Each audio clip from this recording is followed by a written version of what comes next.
भारत माता की मेरी माँ मुझे घर का चिराग कहती। किसी को दिल्ली जाना होता है तो उत्तर प्रदेश जरूर आता है। उत्तर प्रदेश में जितनी ज्यादा सीटें उतना दिल्ली में कंफर्मेशन है। और उत्तर प्रदेश जीतने के लिए अमेठी जरूर आना। दुनिया के नक्शे पर कोई बांग्लादेश नहीं होगा। मांग नहीं है कि श्रृंगार लिखा जाए, आज समय की मांग है कि अंगार लिखा जाए। कितना बदतमीज बच्चा है जो बकरीद पर खून देख करके नहीं डरता है और होली का रंग देख करके डर जाता है। सही बात की बात है कि वो कब्र उत्तर प्रदेश में नहीं है। नहीं तो अब तक मैं औरंगजेब खुद उठ के भाग गया होता, कहीं बाबा बुलडोजर लेके ना आ जाए। गूंजता है भारत में, लोग अमेठी कहते हैं। नमन नहीं करता अहिंसा की बूढ़ी सी कदकाठी को। इज्जत दिल में पर भगवा सबसे ऊंचा है। जैसे चैंपियंस ट्रॉफी में पाकिस्तान प्रताप जो शत्रुओं को परास्त करने के बाद भी उनकी स्त्रियों को माता तुल्य सम्मान देते हुए ससम्मान वापस करते थे। आप अपने नायक विचारों की जितनी आंख खुलती है ना, उतनी को हम लोग बंद करके सोते हैं। दिवस हम बीजिंग में भी यही तिरंगा लहराएंगे। बहुत बढ़िया था अकबर 5 फीट के लगभग, पित्ती भर और कहा हमारे राणा 8 फीट पर करने वाला राणा अकबर के कलम क्या करती है। 4 पंक्तियों से मैं बताता हूँ। तमाम पत्रकार साथी भी बैठे हुए हैं कलमकार, तो कलम को 4 पंक्तियां समर्पित करता हूँ। बढ़िया है। अगर निरंकुश हो राजा, अगर निरंकुश हो राजा और राष्ट्रद्रोहियों का पालक हो, देश अहित की हर एक नीति का खुद ही वो संचालक हो, तब सत्ताधीश पर वार करे किसकी भला हिमाकत है। गद्दारों को गद्दार लिखे, ये सिर्फ कलम की ताकत है। ये वीर रस है। बहुत बढ़िया, बहुत बढ़िया, बहुत बढ़िया। जोरदार तालियां बजाइए। अब आप कवि सम्मेलन की असली भूमिका में आ रहे हैं। दोनों हाथों को उठाइए, बोलिए भारत माता की जय। बहुत बढ़िया। देखिए जाग जाइए। कुछ लोग तो ऐसे बैठे हुए हैं जैसे चैंपियंस ट्रॉफी में पाकिस्तान। बहुत बढ़िया जी। बेचारा खुद आयोजक था और खुद उसको भारत के साथ मैच खेलने के लिए दूसरे देश जाना पड़ रहा था। तो ऐसे स्थिति में ना रहे। हम लोगों ने खुद अपने देश में ट्रॉफी ला ली है, तो हम अमेठी वाले हैं। 4 पंक्तियां मैं अमेठी के लिए पहले पढ़ता हूँ, आप सभी का मन मांगता हूँ। है गांव सरीखा शहर एक, जहां साधु तपस्वी रहते हैं। धर्म त्याग और शौर्य सहित जहां शिक्षा के सागर बहते हैं। राष्ट्र धर्म हित वीर जहां खुद हार मृत्यु के कहते हैं। नाम गूंजता है भारत में, लोग अमेठी कहते हैं। मैं देख रहा हूँ तमाम गणमान्य व्यक्ति बैठे हुए। मैं वीर रस का ही कवि हूँ, वीर रस की बातें करूंगा, लेकिन मैं चाहता हूँ कुछ एक बातें, अच्छी बातें हो जाएं। कुछ एक जो शिक्षाविद बैठे हुए हैं, पत्रकार साथी हैं, कुछ समाज को जोड़ने वाली बातें फिर मैं अपनी दिशा की तरफ ले चलूंगा। क्योंकि तुलसी कबीर दिनकर भूषण की परंपरा का गायक हूँ। तुलसी कबीर दिनकर भूषण की परंपरा का गायक हूँ। देशद्रोहियों पर तना हुआ मैं राष्ट्रवाद का सायक हूँ। पर कुछ एक पंक्तियां मातृशक्तियां भी बैठी हुई हैं मिलो कि उसे चांद में भी नजर आती हैं 100 कमियां। उसे चांद में भी नजर आती हैं 100 कमियां, पर मेरे मुखड़े को वो बेदाग कहती है। उसे चांद में भी नजर आती हैं 100 कमियां, पर मेरे मुखड़े को वो बेदाग कहती है। और मैं कुछ बुझा सा रहता हूँ आजकल, पर मेरी माँ मुझे घर का चिराग कहती है। बहुत बढ़िया, बहुत बढ़िया जी, बहुत बढ़िया। रंग में आ गए बेटा, बहुत बढ़िया, बहुत बढ़िया। पंक्तियां और कि मैं राजधर्म आदर्शों का आयाम नहीं बन पाऊंगा। मैं राजधर्म आदर्शों का आयाम नहीं बन पाऊंगा। वचनबद्ध प्रारंभों का अंजाम नहीं बन पाऊंगा। कोटि कोटि सत्कर्मों का मैं धाम नहीं बन पाऊंगा। तुम सीता मत बनो प्रिय, मैं राम नहीं बन पाऊंगा। तुम सीता मत बनो प्रिय, मैं राम नहीं बन पाऊंगा। बहुत बढ़िया जी, बहुत बढ़िया। ये मातृशक्तियां बड़ा अच्छा सुन रही हैं। आप लोग बड़े मायूस दिख रहे हैं। बेटा उंगली हटा लो। एक बार मशीन सेट हो जाए तो उंगली हटा लेनी चाहिए। तो नहीं दिक्कत होगी। देखिए थोड़ा ताली वाली बजाते रहिए, क्योंकि मैंने एक बार आप लोग तालियां बजा दीजिए, लगे कि आप लोग सुनने आए हैं। बहुत बढ़िया। हाँ मैंने कहीं बेटा, पर पढ़ा था कि मोबाइल का नेटवर्क वहां आता है जहां टावर होता है, मोबाइल का नेटवर्क वहां आता है जहां टावर होता है, और तालियां वो लोग बजाते हैं जिनके हाथों में पावर। पावर हो। अमेठी वालों के बहुत हाथों में बढ़िया। तो बहुत पावर है, यहाँ पर प्रधानमंत्री चुनाव लड़ने के लिए और दूसरों का प्रचार करने तक के लिए आ जाते हैं। बहुत बढ़िया, बहुत बढ़िया। अगर किसी को दिल्ली जाना होता है तो उत्तर प्रदेश जरूर आता है। उत्तर प्रदेश में जितनी ज्यादा सीटें उतना दिल्ली में कंफर्मेशन है, और उत्तर प्रदेश जीतने के लिए अमेठी जरूर आना पड़ता है।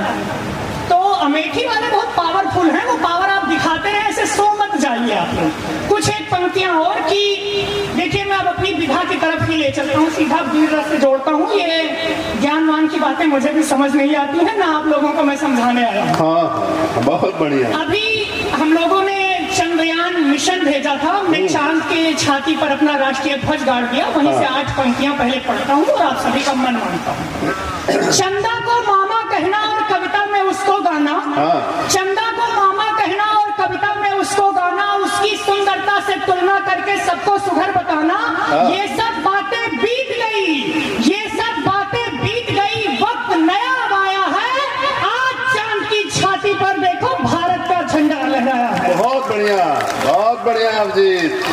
कविता हो रही बेटा, बहुत बढ़िया, बहुत बढ़िया अभिजीत। और कुछ एक पंक्तियां थी, बहुत दिनों तक अंधियारे में हमने भी रातें काटी हैं, बहुत दिनों तक अंधियारे में हमने भी रातें काटी हैं, पर दुनिया के कल्याण हेतु वैक्सीन भी बांटी है। आप सभी वो वक्त याद करिए जब कोविड का समय था, पूरी दुनिया त्राहिमाम कर रही थी और हमारे देश के वैज्ञानिकों ने कोविड वैक्सीन बना ली, और न सिर्फ अपने देशवासियों को हम जीवन दान दे रहे थे, हम दूसरे देशों को भी दे रहे थे। अलग बात है अपने यहाँ के कुछ लोगों को पच नहीं रही थी, वो स्वानों को अपच हो जाती है, जैसे रंग भी डालो तो कुछ दिक्कत हो जाती है।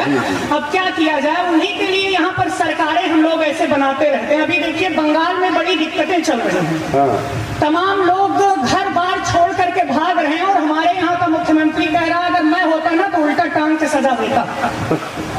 अभी जगह पर विवाद चल रहा है महाराष्ट्र में। सौभाग्य की बात है कि वो कब्र उत्तर प्रदेश में नहीं है, नहीं तो अब तक मैं औरंगजेब खुद उठ के भाग गया होता, कहीं बाबा बुलडोजर लेके ना आ जाए। बढ़िया, बढ़िया बेटा, बढ़िया। तब पंक्तियां पढ़ता हूँ कि बहुत दिनों तक अंधियारे में हमने भी रातें काटी हैं, बहुत दिनों तक अंधियारे में हमने भी रातें काटी हैं, पर दुनिया के कल्याण हेतु वैक्सीन भी बांटी हैं, और हमने इस धरती पर रहकर ही उस आसमान को फाड़ दिया। तुमने झंडे पर चांद बनाया, हमने चांद पे झंडा डाला। बढ़िया अभिजीत। अभी एक नेता है, ऐसे नेताओं को मैं नाम नहीं लेता, पता नहीं कौन लोग हैं जो नेता बना देते हैं। वो राणा सांगा के ऊपर टिप्पणी कर रहे थे, उल्टी सीधी टिप्पणियां कर रहे थे, और अब उनको कौन बताए कि आज हम सभी यहाँ तिलक लगा करके भगवा ओढ़ के बैठे हुए हैं, तो इसमें राणा सांगा की कई पीढ़ियों की कुर्बानी है।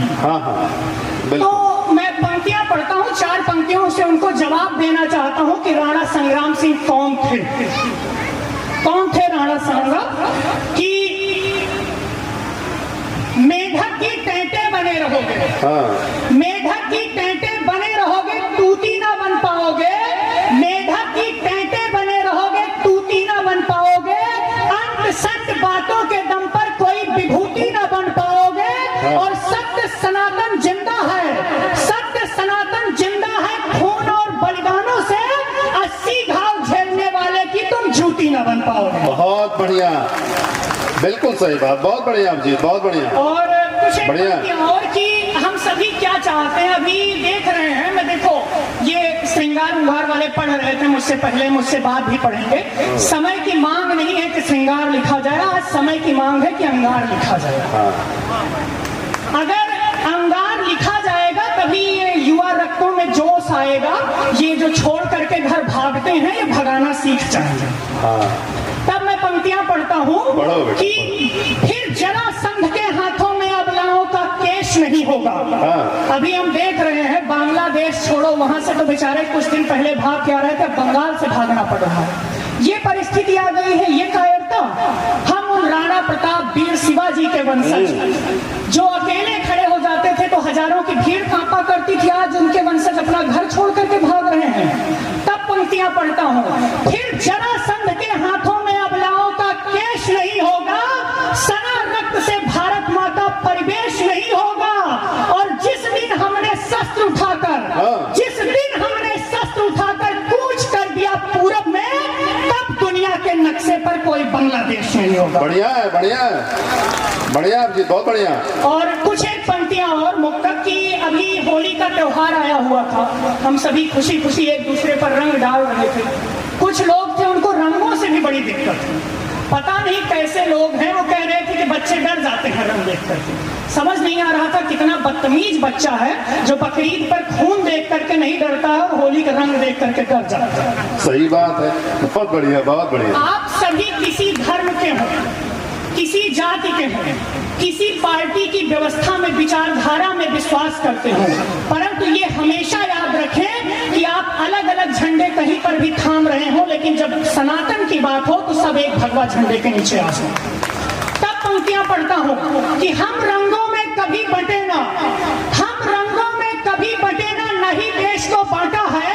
हम रंगों में कभी बटे ना, नहीं देश को बांटा है। और विखंडन इच्छुक गालों पर हमने ही मारा चाटा है, और विखंडन इच्छुक गालों पर हमने ही मारा चाटा है।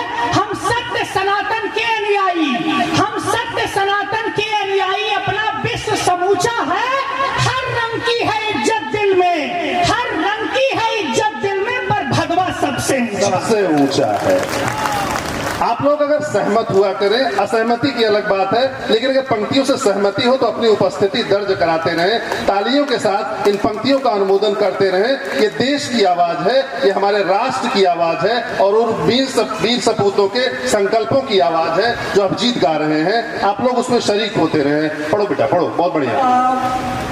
अब आप सभी को मुझे भी लग रहा है समय ज्यादा हो रहा है, मैं एक कविता से जोड़ना चाहता हूँ। राणा पढ़ दो, राणा पढ़ दो, राणा पढ़ दो, बहुत बढ़िया। चलिए मैं राणा ही पढ़ देता हूँ। पहले एक 8 पंक्तियों की छोटी सी मेरी इच्छा थी कविता पढ़ना। हाँ बिल्कुल बिल्कुल बिल्कुल, पढ़ दो। वीरत्व जगाना आप सभी के अंदर मेरा धर्म है, तो मैं पढ़ता हूँ पहले वो पंक्तियां, और फिर एक महानायक महाराणा प्रताप के ऊपर जो मांग है कि मैं नमन नहीं करता अहिंसा की बूढ़ी सी कदकाठी को, मैं नमन नहीं करता अहिंसा की बूढ़ी सी कदकाठी को, नमन कहाँ कर सकता हूँ तोपों सम्मुख लाठी को, नमन कर रहा अभी भगत सिंह की, नमन कर रहा अभी भगत सिंह की चंदन जैसी माटी को, और नमन दूसरा है प्रताप की पावन हल्दी घाटी को। बहुत बढ़िया, बहुत बढ़िया। और जो शांति की चादर ओढ़ा रखी थी हमको नेहरू गांधी ने, हम इधर से श्वेत कबूतर उड़ाया करते थे, उधर से वो हमारे जवानों के सर लौटाया करते थे।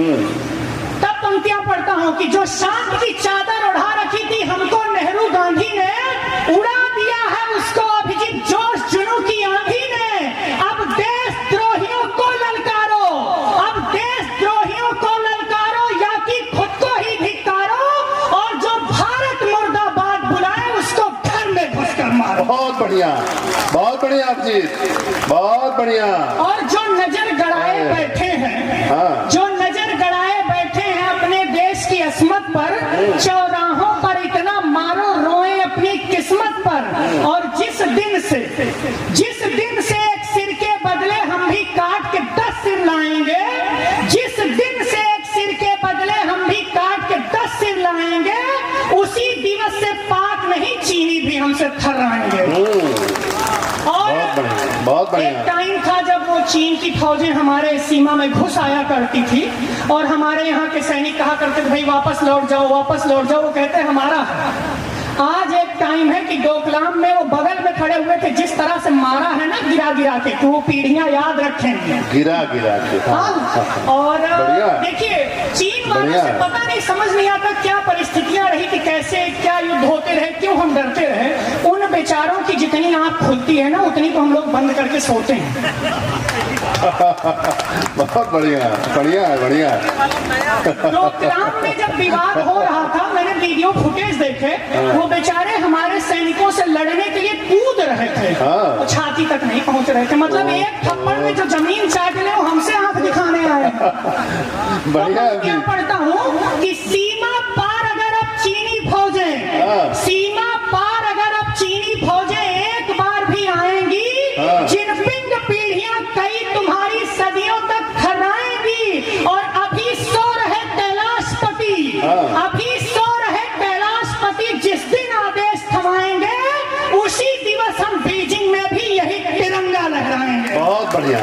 बढ़िया बेटा, बहुत बढ़िया, बहुत हो बढ़िया। गया है। एक आध दिन पढ़ लो। तो चलिए राणा प्रताप पूरा नहीं पढ़ूंगा मैं, तो आखिरी की 6 हाँ। 12 पंक्तियां पढ़ देता हूँ। हाँ हाँ, स्वागत है बेटा। इतिहासों की तुच्छ किताबें अकबर को श्रेष्ठ बताती हो। कथानक से अब नहीं जोड़ूंगा, सीधा कि हमको इतिहास में पढ़ाया जाता है Akbar the great, Akbar the great. जाति धर्म छोड़िए, आप स्वयं निर्णय करिए कि आपका नायक कौन। वो अकबर जो धर्म के आधार पर दूसरों से कर लेता था, वो अकबर जो शत्रुओं को पराजित करने के बाद उनकी स्त्रियों को अपने हरम में रखता था, या वो राणा प्रताप जो शत्रुओं को परास्त करने के बाद भी उनकी स्त्रियों को माता तुल्य सम्मान देते हुए ससम्मान वापस करते थे। आप अपने नायक का चयन करें। इतिहासों की तुच्छ किताबें अकबर को श्रेष्ठ बताती हो, गौरव गाथा छोड़ सिंह की सब गीदड़ के गुण गाती हो, पर राणा जैसी सब कहते, और किसी में बात नहीं उस क्षत्रिय को झुका सके मुगलों की औकात है। और मुंड काटते रहे शत्रु का, मुंड काटते रहे शत्रु का, पल भर राणा रुके नहीं, जगदम्बा के सिवा किसी के आगे राणा झुके नहीं। बहुत बढ़िया, और बहुत बढ़िया। भर का था अकबर, 5 फीट के लगभग, पिद्दी भर का। पिद्दी भर। और कहा हमारे राणा 8 फीट के लगभग। जिनको इतिहास जिन्होंने पढ़ा होगा उनको मालूम होगा, हल्दी घाटी के युद्ध के बाद निरंतर 20 वर्षों तक सेनाएं दिल्ली से राजपूताना जीतने के लिए जाती रही, लेकिन अकबर की हिम्मत नहीं हुई कि एक बार सेना का नेतृत्व करते हुए खुद चला जाए। तब आखिरी 6 पंक्तियां पढ़ता हूं कि पिद्दी भर का था अकबर, डरकर दिल्ली रहता था, राणा से उसकी जान बचे अल्लाह से रोज ही कहता था। और हल्दी घाटी की कथा सुनी, हल्दी घाटी की कथा सुनी, तब पौरुष राणा का आंका था, डरकर राजपूताने में वो कभी नहीं फिर झांका था। और जिनको महान तुम कहते हो, Akbar the great, Akbar the great, Akbar the great, जिनको महान तुम कहते हो वो सब धरती के पाप थे। अकबर अकबर करने वाला राणा अकबर के बाप, राणा अकबर के बाप थे। बहुत बढ़िया आप जी।